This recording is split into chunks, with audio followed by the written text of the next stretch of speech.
Hello guys, कैसे हैं आप लोग। उम्मीद है आप लोग फिट होंगे, ज़बरदस्त होंगे, मज़े में होंगे, बढ़िया होंगे और बढ़िया तरीके से हमारे रिएक्शंस को एंजॉय कर रहे मेरा नाम होंगे है इस तलहा। पे तो मौसम का गाइस, रमन सागर श्री कृष्णा एपिसोड नंबर 161 का पार्ट नंबर वन लेकर आ जो चुके हैं गाइस गाइस। लास्ट एपिसोड थी वो बहुत ही इंटरेस्टिंग, अमेजिंग और कमाल की थी। आपने देखा कि किस प्रकार अर्जुन का हृदय स्थिर हुआ, गीता का ज्ञान एंड हुआ, मतलब कि उसको अंतिम अपने प्राव पे उतरा। और उसके बाद आपने देखा कि किस प्रकार महाभारत के युद्ध से उसको कंटिन्यू किया गया। और तब जब हमें बातें देखने को मिली, भय देखने को मिला धृतराष्ट्र के फेस पर, वो तो क्या ही बात थी। और गाइस अब हम लास्ट मोमेंट के लास्ट पार्ट के एंड वाले मोमेंट्स पे हम यही देख रहे थे कि हम महाराज युधिष्ठिर जा रहे थे कौरव सेना हाथ की और जोड़कर वो पता क्यों नहीं जा अब रहे थे, क्यों। ये मोमेंट हमें पता नहीं और थी हमें चल रही। कृष्णा जी के अल्फाज ही वहाँ सुनने को मिले थे कि वो युद्ध से पहले अपना धर्म निभाने जा रहे हैं। जा तो रहे अब वो हैं। क्या धर्म निभाने जा रहे हैं गाइस, ये जानने के लिए चलते हैं वीडियो की तरफ लेते हैं रिएक्शन।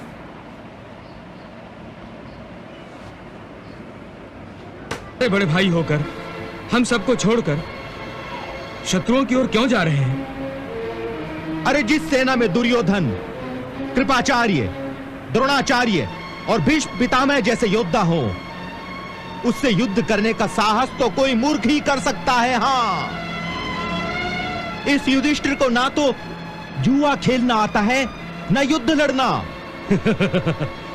युद्ध से पहले ही घबरा गया। क्षत्रियों के नाम पे बट्टा है युधिष्ठिर। हाँ, महाराज, युद्ध आरंभ के समय शत्रु के सामने यूं हाथ जोड़कर जाना उचित नहीं होगा। इससे पांडवों की सेना का साहस टूट जाएगा और शत्रु सेना की हिम्मत बढ़ेगी।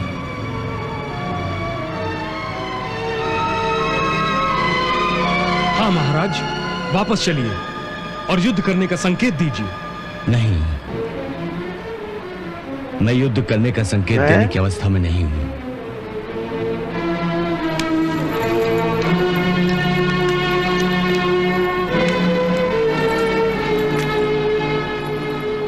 अरे, तुम सब लोग मुंह लटकाए क्यों खड़े हो? चिंता मत करो, धर्मराज युधिष्ठिर युद्ध से पहले अपना धर्म निभाने गए हैं। धर्म निभाने? हाँ, धर्मराज अपने पितामह और गुरु द्रोणाचार्य तथा दूसरे पुरखों के चरण स्पर्श किए बिना और उनकी आज्ञा के बगैर युद्ध कैसे कर सकते हैं? अब वो थोड़ी उनको तसल्ली हुई है और हमें भी। इसीलिए धर्मराज अपने आशीर्वाद। पुरखों से युद्ध आरंभ करने की आज्ञा लेने गए हैं। यदि वो ऐसा न करते तो इस धर्म युद्ध का आरंभ अधर्म से होता।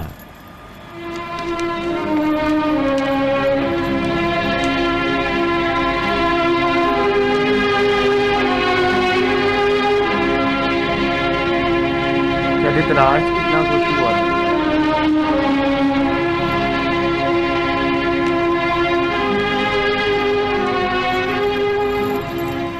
अपने पोते का प्रणाम स्वीकार कीजिए पितामह।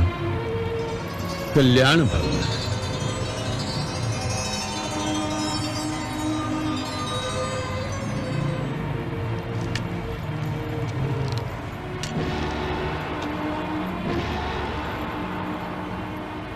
हे पितामह, ये मेरा कैसा दुर्भाग्य है कि जिन चरणों की पूजा और सेवा मुझे करनी चाहिए, आपके उन्हीं चरणों को छूकर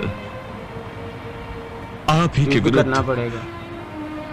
युद्ध करने की आज्ञा मांगने के लिए मुझे आपके पास आना पड़ा। पितामह,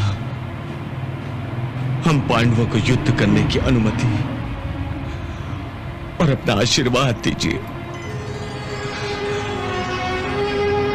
हे धर्मराज, मुझे तुमसे इसी शिष्टाचार की तो वो आशा क्या थी। समझ रहे थे कौरव? तुमने अपना धर्म निभाते हुए अपने पुरखों से अनुमति मांगकर बहुत अच्छा किया। मन प्रसन्न हो गया तुम्हारे इस शिष्टाचार को देखकर। परंतु हे धर्मराज, मैं तो प्रतिज्ञाबद्ध हूं, इसलिए अधर्म का युद्ध करने के लिए विवश हूं। अच्छा, आप देखो ना, पता भी था कि मैं धर्म के पक्ष में हूं। परंतु मैं तुम्हें बता दो हमको। आशीर्वाद तथा आज्ञा देता हूं कि इस युद्ध में पांडवों की ही जीत हो।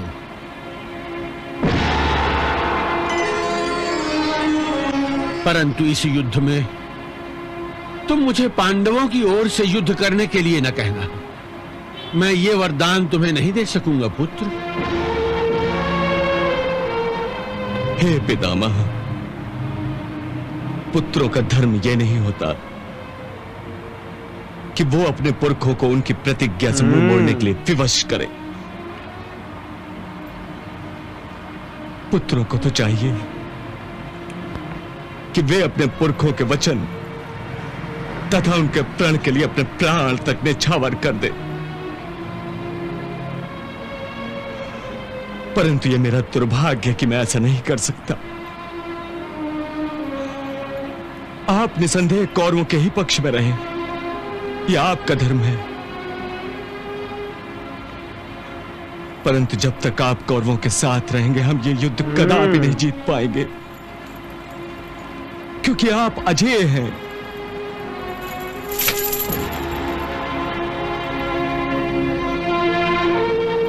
हम सब पांडव मिलकर आपसे याचना करते हैं कि हम धर्म की गरिमा की रक्षा कर सके, उसका मान और भी बढ़ा सके। इस उद्देश्य को सम्मुख रखकर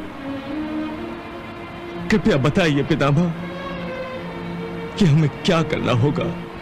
एक ही उपाय है, हमारी हत्या कर दो। नहीं पितामह, आप हमारे शत्रु नहीं हैं। युद्ध भूमि पर शत्रु की सेना में खड़ा शत्रु ही हर सैनिक शत्रु ही होता है,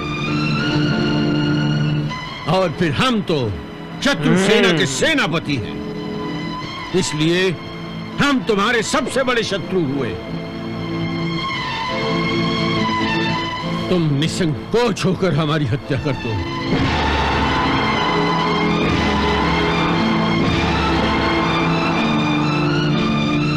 इतना बड़ा अनर्थ हमसे नहीं हो सकेगा पितामह। पुत्र युधिष्ठिर, हमारा वध तुमसे तो क्या, जब किसी तक से भी हम नहीं नहीं हो चाहेंगे संसार के किसी भी योद्धा से नहीं हो सकेगा। हमें इच्छा मृत्यु का वरदान प्राप्त है। इस असंभव स्थिति में हम अपने धर्म का पालन कैसे करें, कैसे विजय प्राप्त करें, इस संबंध में कृपया हमारा मार्गदर्शन करें पितामह। युधिष्ठिर, इस समय हमारी समझ में कुछ नहीं आ रहा। तुम कोई अच्छा सा अवसर देखकर फिर हमारे पास आना। तुम्हारी जीत का रास्ता हम अवश्य ढूंढ निकालेंगे, हम अवश्य ढूंढ निकालेंगे। जो आज्ञा पितामह। संजय, तातश्री ने यह क्या किया? कौरवों के शत्रुओं को विजय का आशीर्वाद दे दिया। महाराज, भीष्म पितामह ने अपने शत्रुओं को नहीं, अपने पौत्रों को आशीर्वाद दिया है। जो तातश्री के विरुद्ध लड़ रहे हैं, ऐसे पौत्र क्या उनके आशीर्वाद के पात्र हैं? ये युधिष्ठिर तो शकुनी और कृष्ण से भी कुटिल निकला। तातश्री की भावनाओं का सहारा लेकर उन्हें मेरे प्रिय पुत्र दुर्योधन के साथ विश्वासघात पर विवश कर दिया।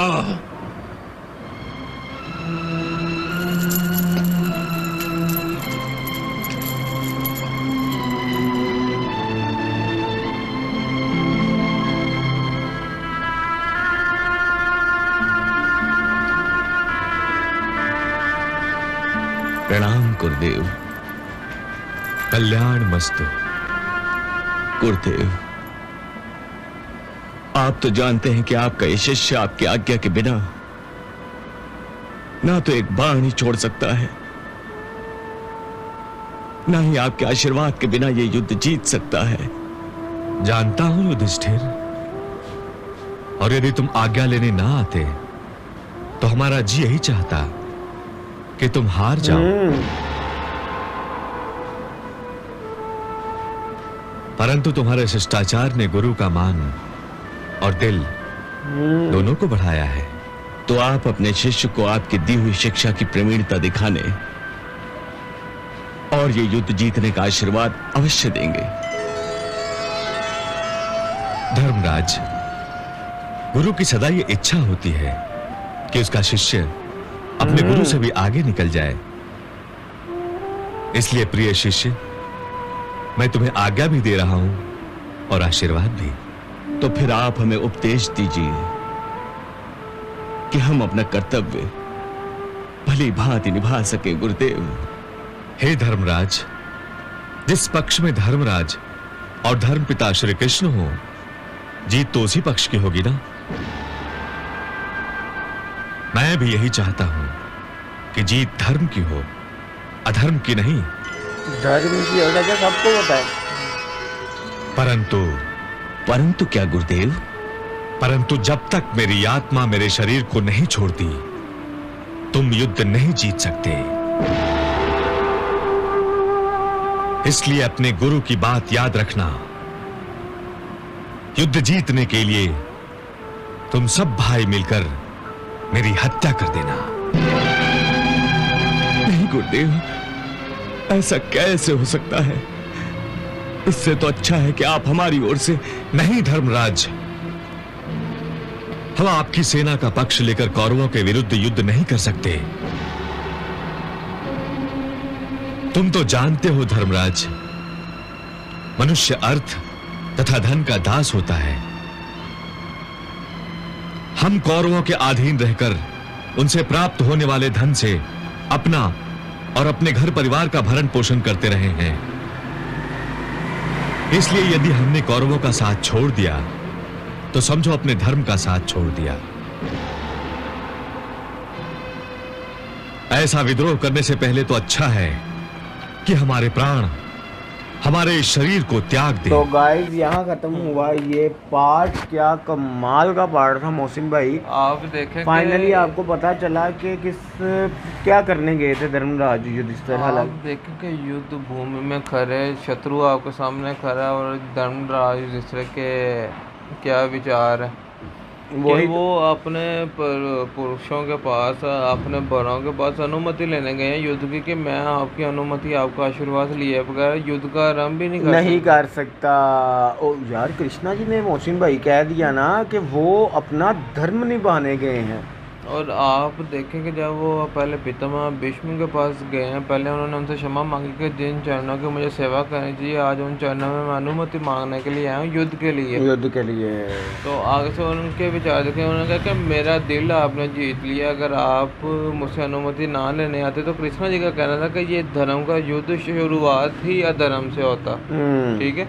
और उसके बाद आप देखेंगे जब उन्होंने आशीर्वाद दिया और साथ ही साथ जब महाराज युधिष्ठिर ने, पितामह भीष्म ने जब बोला कि जब तक मैं ना चाहूँ मेरा वध कोई नहीं कर सकता। जब आगे से महाराज युधिष्ठिर ने पूछा कोई हमें इसका हल भी बताया होगा कि किसी और समय मेरे पास आना, मैं अवश्य तुम्हें इसका भी हल है कि बताऊंगा। विजय का आशीर्वाद जो है वो युधिष्ठिर और बाकी पांडव को मिला है। जो उसके बाद आप देखें धृतराष्ट्र ये सुनकर हिल गए थे।